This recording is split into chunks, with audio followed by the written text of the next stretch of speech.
কথা দিয়ে তিনি পৃথিবীকে বদলে দেওয়ার স্বপ্ন দেখেন। বলা যায় এক জীবনের পুরোটা সময় কাটিয়ে দিয়েছেন কেবল নান্দনিকভাবে কথা বলা এবং মানুষকে কথা বলতে শেখানোর সাধনায়। তার এই মুগ্ধকর বাম্ময় সত্তার আড়ালে আছে এক দীর্ঘ পাঠ যাত্রা। ভাষার মাস উপলক্ষে আমাদের বিশেষ আয়োজন পড়ার ঘরে। আজকের অতিথি টেলিভিশন ব্যক্তিত্ব আব্দুন নূর তুষার। তুষার ভাই, আপনাকে পড়ার ঘরের অনুষ্ঠানে স্বাগতম। ধন্যবাদ। পড়ার ঘর নামটাও সুন্দর। শুরুতে একটা প্রশ্ন করে জানতে চাই, সেটা হলো আপনি তো কথা বলে অনেক কিছু অর্জন করেছেন, তো এমন কখনো হয়েছে আপনার কথার কারণে আপনি সংকটে পড়েছেন বা বিপদে পড়েছেন?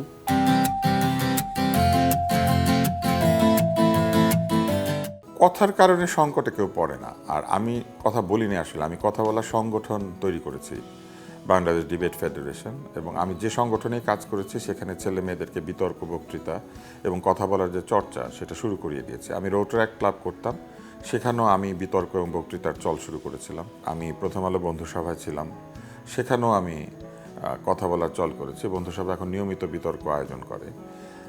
আমি বিশ্ব সাহিত্য কেন্দ্রে কাজ করেছি, সেখানেও আমরা নিয়মিত বক্তৃতার আয়োজন করি। আমরা যখন আপনার বক্তৃতাগুলো শুনি, আমরা দেখি আপনি রবীন্দ্রনাথের কবিতার কথা বলছেন, আপনি নজরুলকে কোট করছেন। আমরা বুঝতে পারি যে আপনার এই বক্তৃতার পেছনে একজন নিবিষ্ট পাঠক আছে। সেই পাঠকটার গড়ে উঠলো কীভাবে আসলে? আমি যখন অনেক ছোট, আমি তখন পড়তে শিখে গিয়েছিলাম। আমি পড়তে শিখেছি আমার বয়স 5-6বারও আগে। আমি এই 3-4 বছর বয়স থেকে আমি পত্রিকা পড়তাম। আমার মা খুব একজন ভালো পাঠক, উনি আমাকে পড়তে শিখিয়েছিলেন এবং আমি খুব দ্রুত পড়তে, লিখতে এবং বুঝতে শিখে গিয়েছিলাম। তো সেই কারণে আমার জীবনের প্রথম দিককার সব উপহার বই হতো। কেননা এত ছোট মানুষকে তো কেউ বই কিনে দেয় না, কিন্তু আমি পড়তে জানি শুনলে সবাই আমাকে বই কিনে দিত। তো সেইভাবেই আমার পড়াশোনার চর্চাটা শুরু। আমি যে স্কুলে পড়তাম সেই স্কুলেও লাইব্রেরি ছিল এবং আমাদেরকে পড়তে উৎসাহ দেওয়া হতো। তো এই সব কিছু মিলিয়ে আমার পড়াশোনার চর্চাটা শুরু হয়েছে আসলে অনেক ছোট বয়সে। 5 বছর বয়সে আমার প্রায় 100-2 বই ছিল বাসায়। আমরা অনেকের কাছে শুনি যে ছোটবেলায় বই পড়তাম, এখন আর পড়ি না। আপনি পাঠ অভ্যাসটা ধরে রেখেছেন কীভাবে? ছোটবেলায় বই পড়তেন, এখন আর পড়েন না যারা বলেন, আমি দুঃখের সঙ্গে বলি যে তারা সত্য কথা বলেন না। তারা ছোটবেলায় পড়ার বই ছাড়া কিছু পড়েন নাই এবং সেজন্যই তারা এখনও পড়তে পারেন না।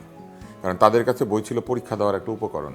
একটা বই 1 বছরে পড়ে শেষ করেন, সেখান থেকে ভাব সম্প্রসারণ, সারাংশ শেখেন, পরীক্ষা দেন, অনেক নম্বর পান এবং তারা কখনো সেইভাবে বই কিনে বা বই সংগ্রহ করে পড়েন নাই। আমি আপনাকে একটা সহজ উদাহরণ দিই।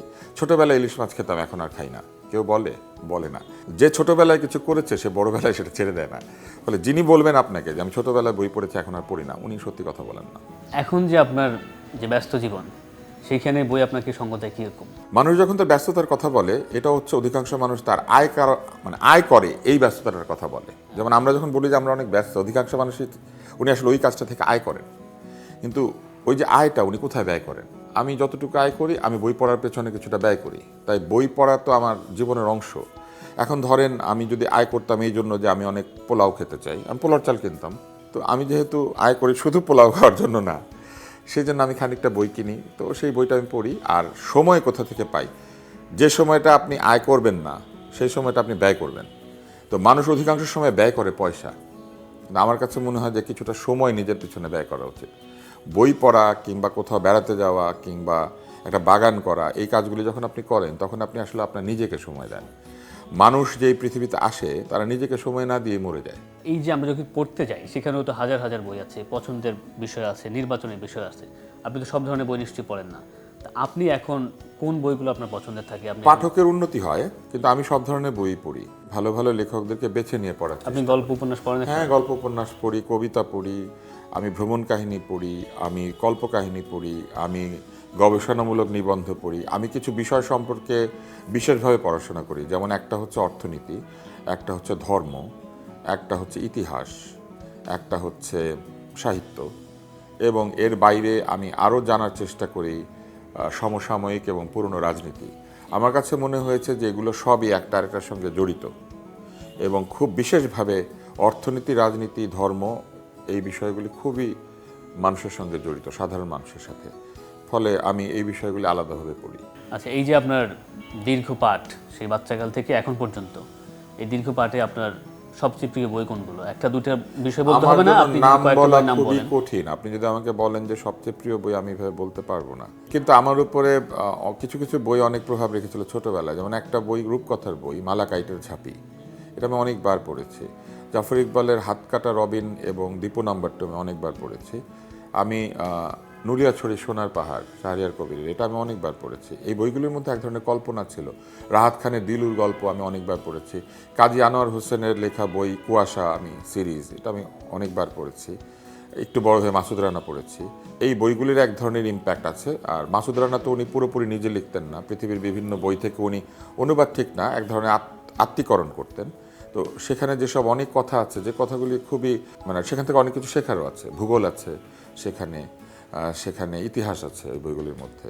তো এগুলিও আমি পড়েছি। এর বাইরে যদি আপনি চিন্তা করেন, আমি আমাদের এখানে প্রচলিত যে ধর্মগুলি আছে, যেগুলি অধিকাংশ মানুষ ফলো করেন, আমি সেই বইগুলি প্রায় সবই পড়েছি। আমার নিজের ধর্মের বিষয়ে আমি প্রচুর পড়াশোনা করেছি। কারো গদ্য আপনাকে মুগ্ধ করে, যে ধর আমি ইতিহাস পড়ছি, শুধু ইতিহাস না, গদ্য ঘটনা যদি না? আপনি বলেন, আমি যখন থেকে যে ধরনের ভাষা আমি বুঝি, আমি তো টেকচাঁদ ঠাকুরও পড়েছি, আমি বঙ্কিম পড়েছি, শরৎচন্দ্র পড়েছি। ভাষার একটা বিবর্তন হয়েছে। এখনকার ছেলে মেয়ে বঙ্কিম কিংবা টেকচাঁদ ঠাকুরের ভাষা কিংবা মীর মশাররফ হোসেনের বিষাদ সিন্ধু, এই ভাষা আসলে বুঝতে পারবে না। আবার যখন আমি আরেকটু এগিয়েছি, আমি কিন্তু তারাশঙ্কর পড়েছি, আমি পরিনায়িকা শঙ্কর, সুনীল সমাস আরও পরে, আমি মানিক বন্দ্যোপাধ্যায় পড়েছি, আমি দস্যু মোহন, দস্যু বাহরামও পড়েছি, রোমেন আফাজের দস্যু বনুরও পড়েছি। তো আমি পড়তে পড়তে এই পর্যন্ত এসেছি আর কি।